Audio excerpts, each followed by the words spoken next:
Winter in 1944 made the occupied city feel older than it was, and the wind that blew through the streets pushed snow against walls and doorways where civilians tried to keep their heads down and move quickly. By midday, the sun did not warm anything, and the cold settled on the stone buildings and wooden carts the way dust settles on forgotten things. The war had changed the city's rhythm. People no longer gathered in open squares unless they had a reason, and every step outside was measured against curfew times and patrol schedules. In one corner of the old district there was a courtyard that had once been used for school assemblies and morning roll calls for children. But now, metal crates, canvas-covered trucks, and American soldiers filled the space. The soldiers were not fighting a battle there. They were managing a patrol base where food, medical supplies, and information moved from one part of the city to another.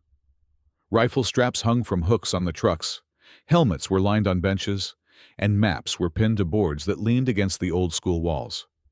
Civilians with passes and papers walked across the courtyard to reach the main street on the other side, because using that shortcut could save 15 minutes of walking in the freezing wind. The soldiers allowed this daytime crossing as long as no one ran, shouted, or caused trouble. People kept their eyes forward and their voices low, because drawing attention to oneself in a wartime courtyard was never wise. On this particular afternoon, the courtyard was busy with the sound of boots, truck engines cooling, and crates being moved. The soldiers watched everyone, not with hostility, but with caution, because the city had recently been visited by informants and rumor spreaders who tried to turn neighbors against one another. A small group of civilians approached the courtyard entrance, and among them was a woman in a dark gray coat, holding a leather bag close to her chest. She walked carefully, her shoes slipping slightly on the frozen stones, and she avoided eye contact with the soldiers standing near the trucks. She did not hurry, but her steps showed that she wanted to be across the courtyard and out of sight as soon as possible. The other civilians kept a short distance from her, not because of the war, but because people had become nervous around strangers they could not identify. As the group entered the courtyard, the soldiers glanced up from their tasks, checking faces, hands, and coat pockets the way experienced guards do. The courtyard was open, but it did not feel free. The woman in the gray coat kept her eyes lowered, moving between a stack of crates and a broken flagpole, and for a moment she believed she would cross the courtyard without incident. Behind her, however, the footsteps of the group slowed, and a few heads turned in her direction. The men in the group whispered to one another, and their voices changed from quiet travel voices to accusation voices that expected others to listen.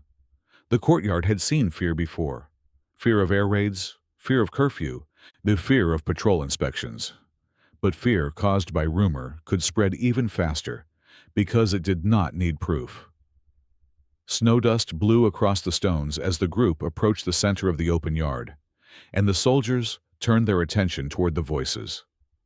The courtyard stopped feeling like a shortcut and began to feel like a place where something might go wrong.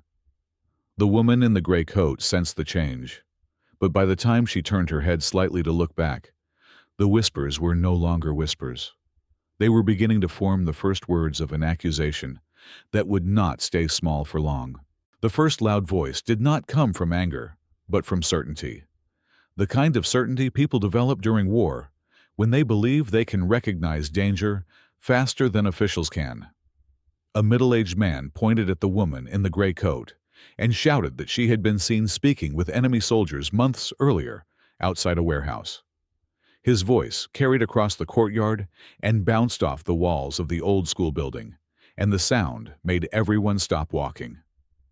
The soldiers near the trucks paused as well, not raising their weapons, not stepping forward, simply watching the situation unfold, because they had learned that civilians often sorted out their own disputes before soldiers needed to interfere.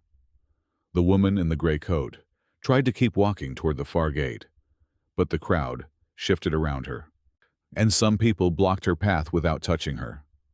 A younger woman behind the accuser claimed she had heard that the gray coat woman passed information to enemy units about a supply route. None of them provided proof, and none of them spoke with calm voices. Their words were built from rumor, fear, and the pressure of living in a city where stories could feel more real than facts. The woman in the gray coat shook her head once and said something quietly, but her words were swallowed by the cold air and the louder voices around her. She did not plead or cry. She did not look at the soldiers for help. She simply stood still, holding her bag close to her chest. Civilians who had been strangers only moments earlier joined in because accusation gave them a feeling of action during a time when they could not control much else. A man pointed at the soldiers and shouted that the military should take the gray coat woman for questioning. Another shouted that the city had suffered enough from traitors, informants, and black market sellers. The soldiers did not move right away, and their stillness made the crowd even louder because they believed noise could force action. The woman in the gray coat lowered her eyes, not from guilt, but from exhaustion. She had crossed districts, waited in long lines for bread, and avoided night patrols for months. And now she was being judged by people who had never spoken to her before. The courtyard became a stage where fear acted as the main character, and each accusation made the space feel smaller. The soldiers exchanged glances but did not leave their posts, because they were trained to separate noise from danger. The gray coat woman tried to take one step toward the far gate, but the middle-aged accuser stepped in front of her and pointed again, calling her a traitor with enough force that the words seemed to strike rather than describe. The courtyard was not a battlefield, yet the crowd's behavior created a different kind of pressure. People wanted the soldiers to make a decision, and soldiers wanted to understand the situation before speaking. The gray coat woman finally lifted her eyes and looked at the soldiers, not to beg, but to confirm whether they were going to act on rumor or wait for truth. The cold wind pushed her hair across her cheek, and for a second, the courtyard fell silent as both civilians and soldiers waited for someone to react first. War had made the city hungry, cold, and tired, but it had also made people quick to accuse and slow to defend. The woman in the gray coat stood alone at the center of the courtyard with no one beside her, and the silence that followed the shouting did not give relief. It gave space for the next voice to choose what came next. The next voice that broke the silence belonged to a woman in a red scarf who pointed at the gray coat woman with sharp certainty, saying she had seen her near the old railway yard on the night before it was bombed, as if seeing someone near a building automatically made them responsible for everything that followed. Another man added that her late husband had once worked in a warehouse where enemy officers stored supplies, and someone else argued that no decent woman would cross the courtyard alone during the war, unless she had something to hide. None of these statements came with dates, proof, or witness names. But in wartime, suspicion often sounded cleaner than facts. The group stopped being a collection of civilians and became a crowd that wanted the soldiers to validate their fears. The soldiers, the still lined near the crates and trucks, did not move forward or backward. They watched with trained stillness, trying to understand whether the civilians were reporting danger or simply venting fear. One soldier adjusted his helmet and raised his chin slightly to see better, but he did not lift a weapon. The gray coat woman did not shout back. She tightened her grip on her bag and looked at the ground to keep her face calm, because in wartime, a calm face could protect a person better than strong words. A young boy, watching from behind his mother, looked confused, not understanding why adults shouted at someone who was already alone. The crowd did not notice the boy's confusion. They were focused on building a story that made sense to them. Someone shouted that the soldiers should take her in because traitors were more dangerous than bombs. Another shouted that the war was lasting longer because people like her moved freely. The courtyard began to fill with overlapping voices, and the gray coat woman felt the cold settle into her fingers and neck.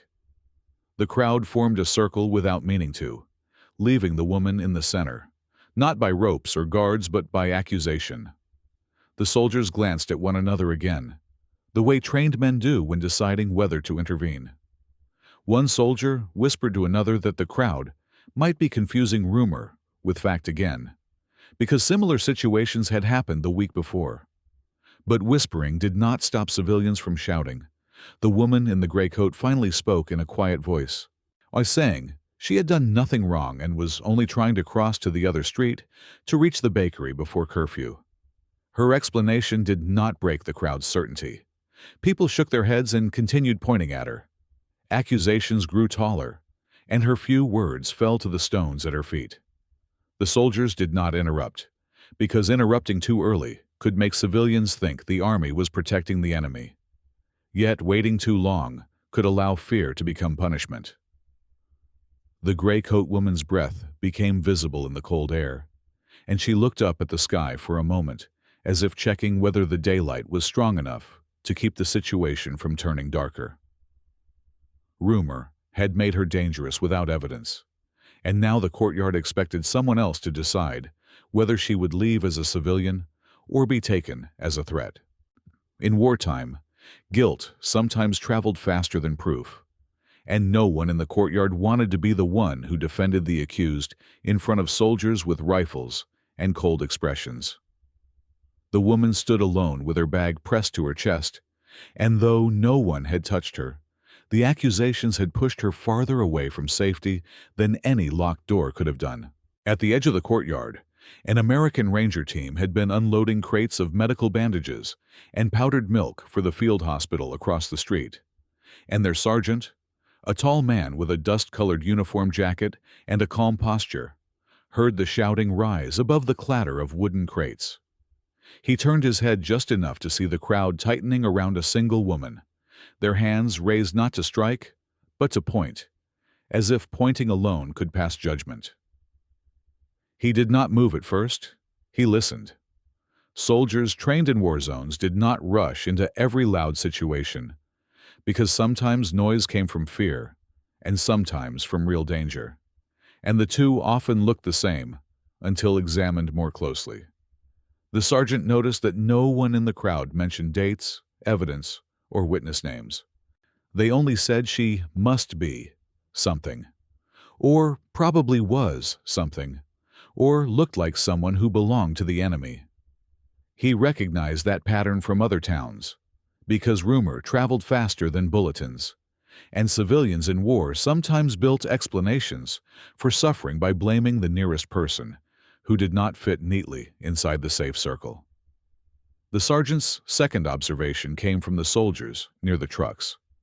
None of them had stepped forward, but their stance had changed. Shoulders squared, attention sharpened, and their eyes tracked the gray coat woman instead of the crates. This meant the situation was close to becoming a military matter, even though no one had issued an order. The sergeant walked closer, not fast, not loud, but with a pace that allowed him to gather more information. But he noticed the woman's coat was worn at the sleeves, her shoes were patched with new leather, and her bag strap had been repaired with canvas tape. These were marks of civilians trying to survive shortages, not signs of enemy privilege. He also noticed something the crowd had ignored. The woman carried no papers, radios, or messages, only a small string bag with what looked like a wrapped loaf of bread. The sergeant paused beside a barrel to watch how the crowd behaved toward her. The accusations continued, but the crowd stayed just outside arm's reach. They wanted the army to confirm the accusation for them. They did not want responsibility for what came next. The sergeant finally spoke to one of his rangers, asking quietly if they had seen the woman in earlier convoys or at the hospital ward. The ranger shook his head and said she had been at the bakery queue near the bridge earlier that morning. That meant she had been carrying bread before the shouting began. The sergeant lifted his chin again and studied the bridge in the distance, noting that it was not a restricted zone, not under total enemy control, and not an area where spies crossed openly. He had seen real enemy agents before, and they never walked straight through crowds with bread. The sergeant stepped forward again until he was close enough to hear the woman's quiet voice, telling the crowd that she was just trying to reach the other street, before soldiers closed the checkpoint for curfew. Her voice was steady but tired, and the sergeant recognized the tone of someone who had explained themselves more than once that week and did not expect to be believed. But he scanned the civilians who shouted the loudest and noticed they were not frightened of her.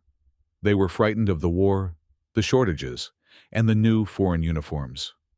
Fear had needed a shape, and the crowd had chosen her. The sergeant took one final measure before stepping in. He checked the rifles of his men. None were raised. None were even held at the shoulder. The situation was still recoverable without force, and that mattered. Force could create new accusations. Quiet action could dissolve them. The sergeant placed one hand on his belt, straightened his jacket, and began moving toward the gray coat woman, not to arrest her, not to scold the crowd, but to take responsibility for the space they had turned into a courtroom without a judge. The sergeant stepped into the open space between the woman and the shouting civilians, and he did not raise his voice, did not touch his weapon, and did not threaten anyone. He simply placed his boots where accusations had been circling, and by doing so, he changed the shape of the scene. Crowds in war did not fear arguments, but they respected uniforms, especially American uniforms in that winter of 1944, because American units were known for keeping order in places that felt broken by months of fear and shortages. The sergeant held up one hand, palm down, the universal sign for hold, and the civilians slowed their shouting long enough for him to ask the simplest possible question in plain speech. What did she do? The crowd hesitated because the answer was not as clear as their anger. A man finally pointed and said that the woman had been seen on enemy streets. Another shouted that her husband had served under the wrong flag. A third said she had spoken to soldiers from the other side near the bakery once. None of these claims were crimes under Allied control, and none had dates, witnesses, or actual detail. They were pieces of fear glued together into a story that was easier than the truth. The war was confusing, and civilians did not always know who was safe or unsafe anymore. The sergeant turned his head toward the gray coat woman and asked a different question. Where were you going? She explained in quiet English that she had been trying to cross the courtyard to reach the aid post to look for news about her cousin, who had been taken for screening 2 days earlier. She lifted her small string bag to show the wrapped bread inside. There was no cipher, no folders, no duplicate documents, no coded materials, only a loaf and a name. The sergeant nodded once, took the string bag carefully, unwrapped the cloth a little to confirm it was bread, then wrapped it back and returned it to her hands without comment. Then he turned to the crowd again and said, "That's food, not messages," in a voice that was flat, calm, and not built for applause. The shouting began to soften, not because the civilians suddenly believed her innocence, but because their earlier certainty now required new explanations that were harder to produce. The sergeant signaled to 2 rangers by the crates, and one brought over a clipboard from the supply truck. The clipboard carried a simple district registration sheet used for moving civilians to the medical tents or convoy trucks. The sergeant asked the woman for her name and the address where she had been staying. She answered slowly, spelling the street name to avoid errors. The ranger wrote her name onto the sheet, then stamped the page with a field stamp that meant checked for movement. Stamps were powerful in wartime because they replaced rumor with record. And once a record existed, civilians could not easily drag someone back into accusation without contradicting paperwork. And contradicting paperwork in front of soldiers required more courage than most people had in them. The sergeant then spoke the sentence that changed everything. "She is under our protection for movement." He did not lecture the crowd, did not shame them, and did not accuse them of cruelty. He simply changed the category. War made categories stronger than opinions. A crowd could reject a neighbor, but they could not reject a military escort. The woman's shoulders lowered a little, not in relief, but in recognition that breath could now be taken without being used as defense. The sergeant positioned himself at her side, placed his hands slightly forward to clear space without pushing anyone, and guided her toward the hospital gate where rangers were unloading more crates. Behind them, the civilians did not apologize, did not call after her, and did not chase to continue the argument. They simply returned to sorting their own fears into new shapes, as people do in war, when they do not know how long winter will last. The walk from the courtyard to the field hospital was not long, yet it carried the weight of a formal transfer, because civilians stepped aside as the sergeant and the gray-coat woman passed, making just enough space for movement without speaking or blocking. Soldiers called this corridor behavior, a quiet form of acknowledgement that someone had been placed under military handling. The sergeant did not touch her arm or push her forward. He simply walked half a pace ahead, clearing the way by posture alone. When they reached the hospital gate, a Red Cross nurse looked up from her ledger and asked for a category. The sergeant replied with the new classification: civilian, under movement protection, looking for relative.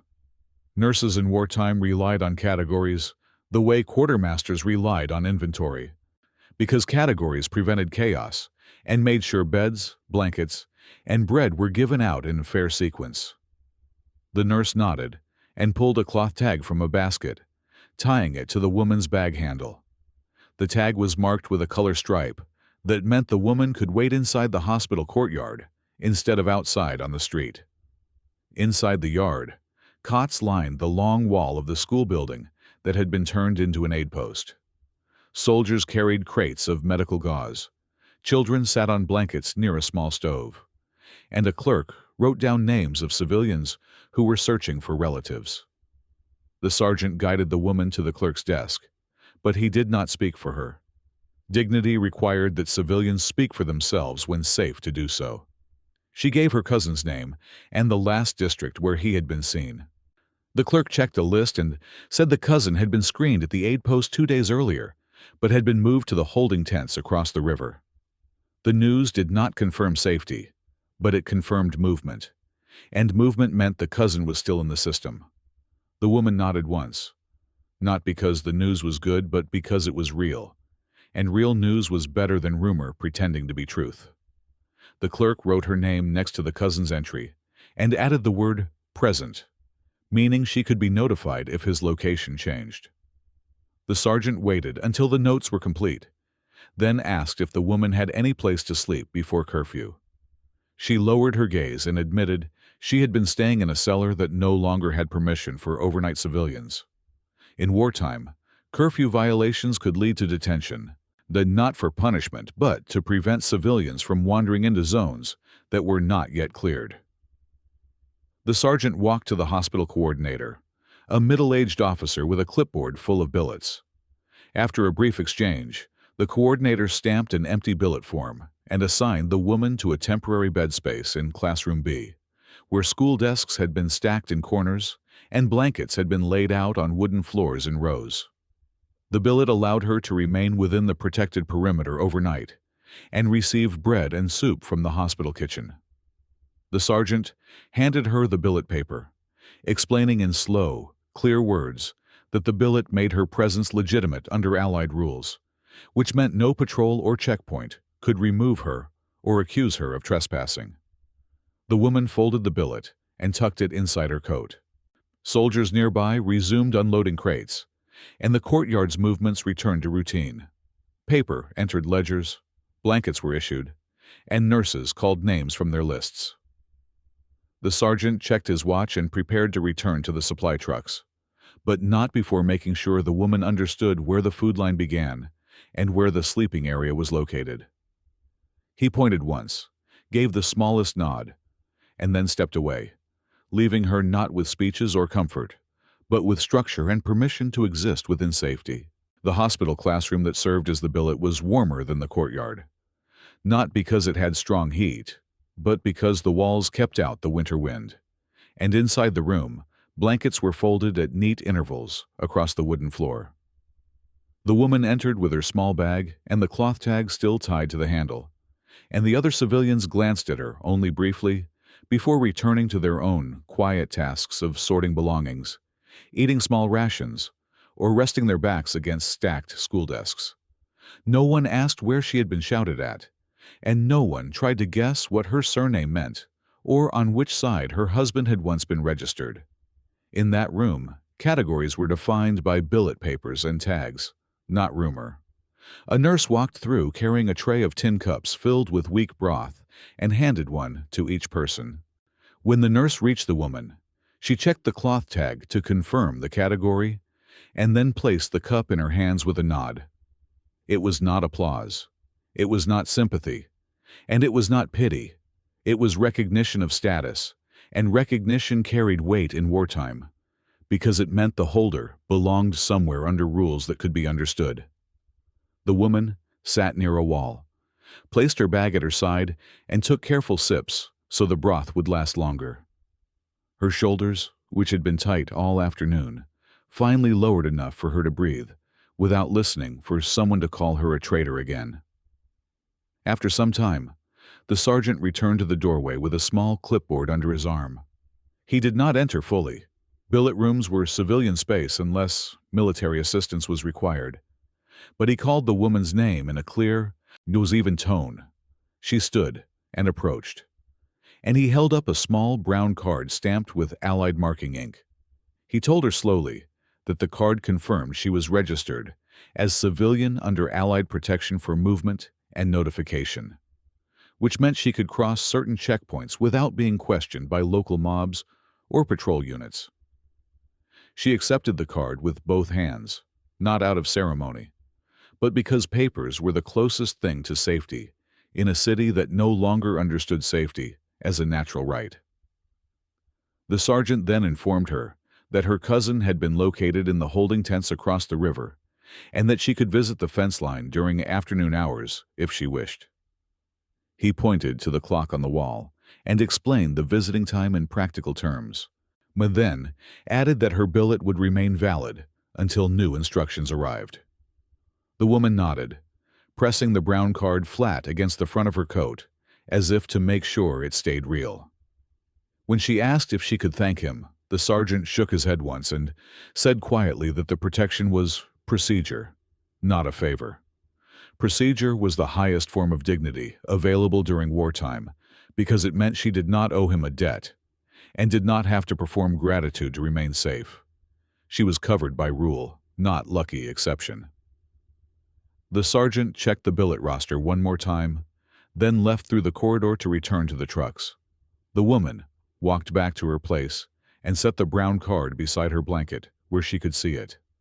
Soldiers outside shouted instructions about curfew and lights out, and soon the corridor lamps dimmed. Before lying down, the woman placed her bread on a small piece of cloth to save for morning.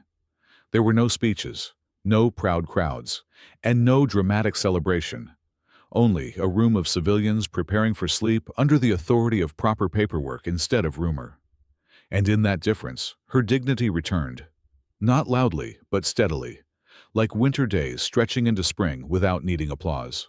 Before dawn, the billet room stirred with soft noises that did not break the calm, blankets being folded, tin cups placed near the wall, and shoes being tied with quiet care so that no one woke the older civilians still sleeping. The woman sat up slowly, pressing her palm over the brown card tucked inside her coat to make sure it had not shifted in the night. Outside, soldiers moved crates and checked vehicles, their voices low as they prepared for another day of hospital transfers and civilian movement. A nurse stepped into the room and called the names of those who needed medicine or ration bread. When she reached the woman, she handed her a thin slice of bread and a cup of warm water and pointed to the bulletin board by the hallway. On the board, a paper note listed visiting hours for the holding tents across the river, and the woman recognized her cousin's name on the list, not with a status, not with a verdict, but with the simple word located, which was more than rumor had ever given her. After eating, she carried her bag and stepped into the corridor where the sergeant stood near the entrance, speaking with a Red Cross clerk about river traffic. When he noticed her waiting, he pointed toward the small footbridge the Rangers used, explaining that the bridge was open for escorted civilians during daylight hours. He asked her to wait by the fence on the other side until a ranger joined her. His voice gave instructions, not reassurance because reassurance could create obligation, but instructions created access. The woman followed the signs posted along the path until she reached the footbridge. The river below ran sluggish and brown from melted snow, and civilians on the far bank queued for soup. When she reached the holding tents, she saw the cousin standing behind the wire fence with a wool blanket around his shoulders. They did not cry out or embrace through the fence because such actions could raise suspicion or create scenes that slowed the queue. Instead, they exchanged simple, short information: where he had been sent, how long he had been there, and when the medical screening would reclassify him for release. A ranger stood a few feet away, clipboard open, keeping track of the names spoken through the fence so no civilian could claim lost relatives without record. After a few minutes, a whistle signaled end of visiting time, and the cousin lifted his hand once before stepping back toward the tents. The woman watched him disappear under the striped canvas, and then turned toward the hospital yard to wait for a ranger escort back across the bridge. The day passed without new shouting, without accusations, and without the word traitor being thrown at her like a stone. Instead, people moved according to schedules, billets, stamps, and lists, tools that allowed civilians to survive a winter none of them had chosen. Later, when curfew neared, she returned to classroom B with a bowl of soup and her bread, and lay down on her blanket as the lanterns dimmed. Outside, trucks rumbled, soldiers argued quietly over inventory counts, and someone read names from a ledger near the gate. The war continued in other streets, in other towns, and on other fronts. But in that small hospital compound, the woman no longer stood as the target of a crowd's fear. She belonged to a category. She had a billet, she had been recorded on a list, and someone in uniform had declared she was not a problem to be solved by rumor, but a person protected by procedure. And when winter finally eased in the months ahead, and the city learned to rebuild without shouting at its own neighbors, there would be no plaque, no speech, and no storybook telling of what happened at the courtyard that afternoon. But dignity did not require trophies. It required space, rule, and recognition. And she now had all three.